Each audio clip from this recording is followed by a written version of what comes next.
Hello everyone, good morning, सुप्रभात। आप सभी को मेरा प्यार भरा नमस्ते। छोटों को ढेर सारा प्यार। मैं ज्योति नेगी स्वागत करती हूँ आप सभी का देवभूमि उत्तराखंड के पौड़ी जिले में मेरे खूबसूरत से मायके वाले गांव रौली से।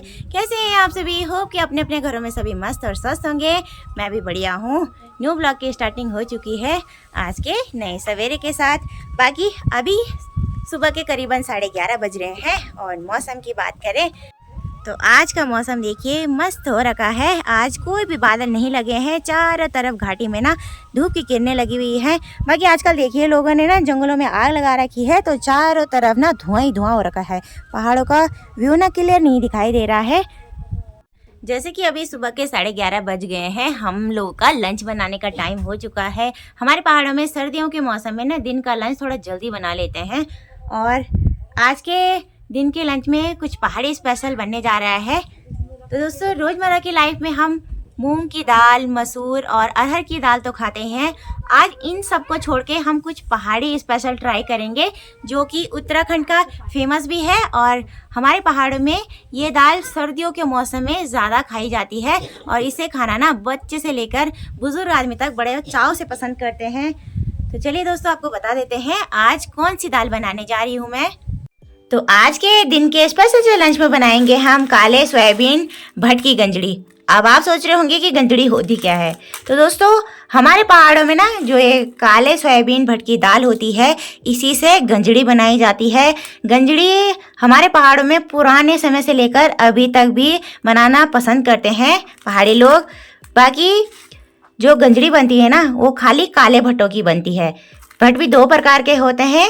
एक देखिए कुछ इस टाइप के सफ़ेद भट्ट होते हैं और दूसरे ये जो काले भट्ट। तो आप सोच रहे होंगे कि गंजड़ी किस तरीके से बनाई जाती है। दोस्तों, ये डिश ना हमारे पहाड़ों में पुराने समय से बनाई जाती है और उत्तराखंड में ही ये डिश ज़्यादा बनती है। बाकी बाहर तो इस डिश के बारे में कई लोग जानते भी नहीं हैं। तो चलिए जी, आज सोयाबीन काले भट्ट की गंजड़ी मिल के बनाते हैं। अब गंजड़ी बनाने से पहले मैंने इन सारे भट्टों को 3-4 पानी से अच्छे से धो लिया है।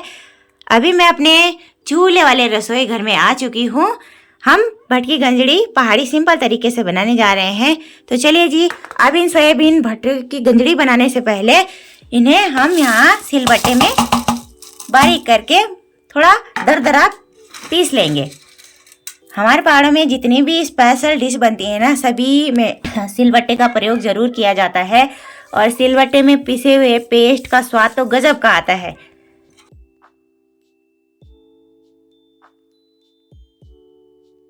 सिलबट्टे पे मैंने काले भट्टों को दरदरा पीस लिया है। अगर आप कहीं बाहर रहते हैं, आपके पास सिलबट्टा नहीं है, तो आप इन काले भट्टों को ना मिक्सी में भी ग्राइंड कर सकते हैं। हम जैसे पहाड़ी लोग हैं, हमारे उत्तराखंड में काले भट्ट की पैदावार काफ़ी अधिक होती है, इसलिए हमारे पहाड़ी हिल क्षेत्रों में ये दाल आसानी से घरों पे ही मिल जाती है। बाहर अगर रहते हैं आप लोग तो आप इस दाल को ऑनलाइन भी परचेज कर सकते हैं अमेजोन से। इस कटोरी में मैंने 8-10 लहसुन की कलियाँ छील रखी है, साथ में 3-4 हरी मिर्चें और कुछ हरे लहसुन के पत्ते ले रखे हैं सिलबट्टे में पेस्ट बनाकर गंजड़ी में डालने के लिए। तो चलिए जी, अब इन्हें भी बारीक करके सिलबट्टे में पीस लेंगे।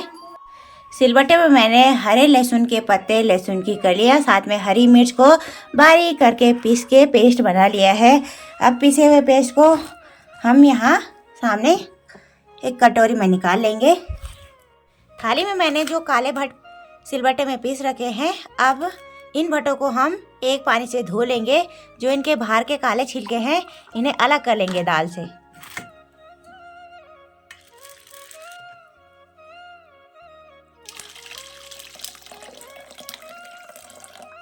आज की स्पेशल सी काले भट्ट की गंजड़ी को हम सिंपल तरीके से चूल्हे पे बनाएंगे।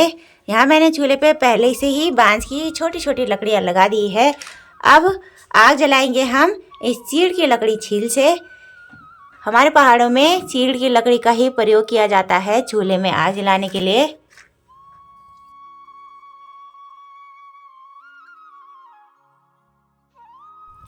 तो चलिए जी, सामने चूल्हे पे मस्त सी आग भी जल चुकी है।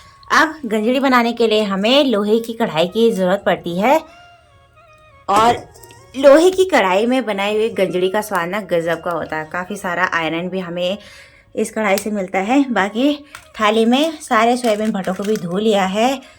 यहाँ पे आज की गंजड़ी बनाने में हम घर के घी का प्रयोग कर रहे हैं। अगर आपके पास घी नहीं है तो आप सरसों के तेल में भी काले भट्ट की गंजड़ी बना सकते हैं। तो यहाँ हम डालेंगे 3 से 4 चम्मच घी।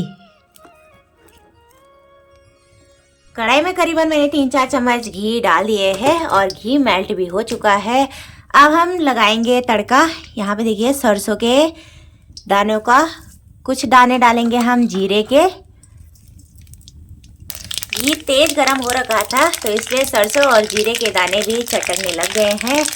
अब हम पिसे हुए काले सोयाबीन भट्टों को यहाँ कढ़ाई में डाल देंगे भूनने के लिए और इस कड़छी की मदद से कढ़ाई में इन्हें 3-4 मिनट तक चलाते रहेंगे और अच्छे से भून लेंगे। जो ये काले सोयाबीन भट्ट होते हैं काफ़ी सख्त होते हैं, इन्हें भूनने से ये जल्दी ना पक भी जाते हैं और भुनने के बाद काफ़ी टेस्टी होते हैं। साथ में इनमें जो कच्चापन रहता है वो भी भुनने के बाद हट जाता है। कढ़ाई में काले भट्ट को भूनते हुए करीबन 5 मिनट हो चुके हैं और भूनने के बाद देखिए इन भट्टों का कलर ही चेंज हो चुका है। अब जो हमने कटोरी में हरी लहसुन के पत्ते, मिर्च और लहसुन की कलियों पीस रखी है, इन्हें भी कढ़ाई में डाल देंगे भुनने के लिए। साथ में डाल देंगे मसालादानी से मसाले। मसालों में डालेंगे हम 1 चम्मच डालेंगे धनिया पाउडर, स्वाद के अनुसार डाल देंगे नमक। तो मैं यहाँ पे 1.5 चम्मच के करीबन नमक डाल रही हूँ। 1 चम्मच डाल देंगे हल्दी पाउडर। बाकी लाल मिर्ची पाउडर का इस्तेमाल मैं नहीं करूँगी क्योंकि मैंने हरी मिर्च का पेस्ट बना के यहाँ गंजड़ी में डाल रखा है। अब इन मसालों को भी भट्ट के साथ कम से कम 3-4 मिनट तक अच्छे से भून लेंगे। दोस्तों जो ये भट्ट की गंजड़ी है इसे ना हमारे पहाड़ों में ही ज़्यादा बनाया जाता है। बाहर के लोग इस डिश के बारे में कम ही जानते हैं। तो मैं चाहती हूँ जिस तरीके से मैं भट्ट की रेसिपी बना रही हूँ आप सभी के साथ शेयर कर रही हूँ, आप भी एक बार इस तरीके से बनाएं और ट्राई करें अपने लंच में। 3 से 4 मिनट तक मसालों के साथ मैंने भट्टों को अच्छे से भून लिया है। जो ये भट्ट की गंजड़ी होती है ना, ये काफ़ी पतली होती है। गंजड़ी में गाढ़ापन लाने के लिए हम यहाँ पे डाल देंगे कुछ झंगोरे के दाने। तो इस कटोरी में मैंने 1 कटोरी झंगोरा ले रखा है। ये झंगोरा भी हमारे अपने घर का ही है और झंगोरे के दाने डालने से ना गंजड़ी काफ़ी गाढ़ी हो जाती है और बहुत ही पौष्टिक और स्वादिष्ट होती है खाने में। झंगोरे के दानों को मैंने पहले से वॉश कर रखा था। अब भट्ट के साथ इन झंगोरों को भी अच्छे से मिक्स कर लेंगे और 1 से 2 मिनट तक भून लेंगे। हमारे पहाड़ों की खास बात यही होती है, सारी जो डिशें बनती हैं सभी को बनाने के लिए जितनी भी प्रकार की सामग्री लगती है ना, वो सारी अपने घरों की होती है। मार्केट से हम लोग कुछ भी परचेस नहीं करते हैं, खाली नमक के सिवा। झंगोरे को भी मैंने 1 से 2 मिनट तक अच्छे से भून लिया है कढ़ाई में। अब यहाँ पे देखिए गंजड़ी पकाने के लिए हमें गर्म पानी की ज़रूरत पड़ती है। तो इस प्रेशर कुकर में मैंने 1.5 लीटर पानी गैस पे पहले से ही गर्म कर लिया था। इस बात का ध्यान रखें जब आप गंजड़ी बनाएं तो उसमें ठंडा पानी ना डालें, सिर्फ गर्म पानी का प्रयोग करें गंजड़ी को पकाने के लिए। तो जितना पानी मैंने गर्म कर रखा है सारा हम यहाँ कढ़ाई में डाल देंगे और पानी झंगोरे और भट्ट को ना अच्छे से मिक्स कर लेंगे इस करछी की मदद से और बार बार चलाते रहेंगे ताकि ये नीचे लगे ना और इनकी गांठ ना बने आपस में। यहाँ पे देखिए। तो चलिए जी अच्छे से मैंने मिक्स कर लिया है। बाकी चूल्हे में अब थोड़ी तेज आंच कर लेंगे।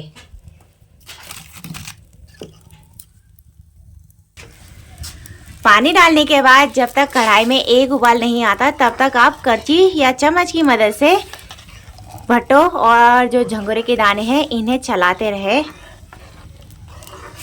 ऐसे करने से ना इसमें गांठ नहीं बनती है और गंजड़ी परफेक्ट बनके तैयार होती है। अभी मैंने चूल्हे में और लकड़ियाँ लगा दी है, आंच तेज हो गई है इसलिए एक उबाल भी आ गया है। अब 3-4 उबाल आने तक हम गंजड़ी को चूल्हे पे पकने के लिए छोड़ देंगे।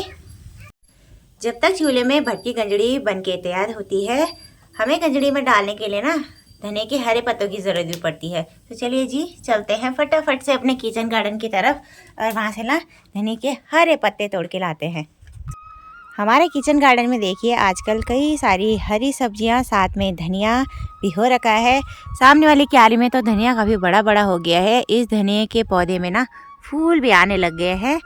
और यहाँ पे कुछ धनिया बात का बो रखा है, ये छोटा छोटा हो रखा है। तो इसी धनिया को ले जाएंगे हम गंजड़ी में डालने के लिए।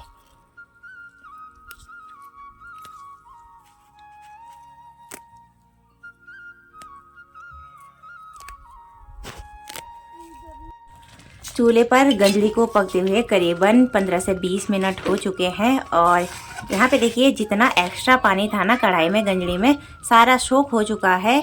और अब एक बार चेक करके देख लेते हैं कि सोयाबीन भट्ट गले कि नहीं।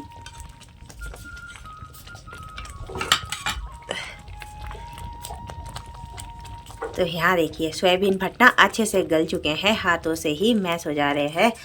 अब ऊपर से डाल देंगे हम ये कटा हुआ धनिया और गंजड़ी बनके तैयार हो चुकी है। तो चलिए जी अब कढ़ाई को चूल्हे से नीचे उतार लेंगे।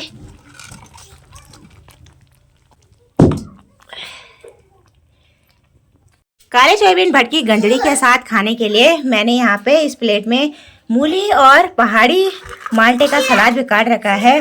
मूली और माल्टे का सलाद काफ़ी टेस्टी लगता है गंजड़ी के साथ खाने में। अब हो चुका है लंच करने का टाइम। देखिए मम्मी भी आ गई है। मम्मी गई थी थोड़ी देर पहले गौशाला गाय भैंसों को पानी पिलाने के लिए। अब सभी के लिए यहाँ पे माँ गंजड़ी की थाली परोसने लग गई है। बच्चों के लिए कटोरी में रखेंगी, बाकी सामने मेरे लिए थाली रखी है। और बच्चे भी यहाँ पे बैठ गया है खाना खाने के लिए। पापा जी गए थे बाजार, पापा जी ने तो खा लिया है क्योंकि उन्होंने सुबह नाश्ता भी नहीं कर रखा था। और गंजड़ी के साथ ना ऊपर से माँ ये देखिए घी भी डाल रही है। घर का बना हुआ घी काफ़ी स्वादिष्ट लगता है गंजड़ी में खाने के लिए। तो चलिए जी मेरी थाली भी लग के तैयार हो गई है। थोड़ा सा सलाद भी डाल लेंगे अपने लिए। और चलिए जी जब तक गंजड़ी गरम गरम हो रखी है उसे खाने का लुत्फ उठा लेते हैं। यहाँ पे देखिए बच्चों ने तो स्टार्ट कर दिया है खाना, साथ में मम्मी ने भी। तो मम्मी से पूछ लेते हैं कैसी बनी है। कैसी बनी है मम्मी? टेस्टी हो रही, टेस्टी। तो मैंने ना पहली बार बनाई है गंजड़ी, बाकी मम्मी लोग तो बनाते ही रहते हैं। और मैंने माँ के तरीके से ही बनाई है, जिस तरीके से माँ बनाती है। आप भी जिस तरीके से मैं बनाती हूँ एक बार ज़रूर ट्राई करिए बनाना। मैं ज्योति नेगी वीडियो को अब यहीं पे क्लोज कर देती हूँ। होप कि आपको मेरा आज का ब्लॉग पसंद आया हो। अगर थोड़ा सा पसंद आया हो तो लाइक शेयर कमेंट्स करें। साथ में जो चैनल पर नए हैं चैनल को सब्सक्राइब करें और बेल आइकन प्रेस करना ना भूलें। मैं अपने यूट्यूब चैनल पर पहाड़ी लाइफ स्टाइल वीडियो लाती रहती हूँ। चलिए दोस्तों bye bye, thank you so much for watching.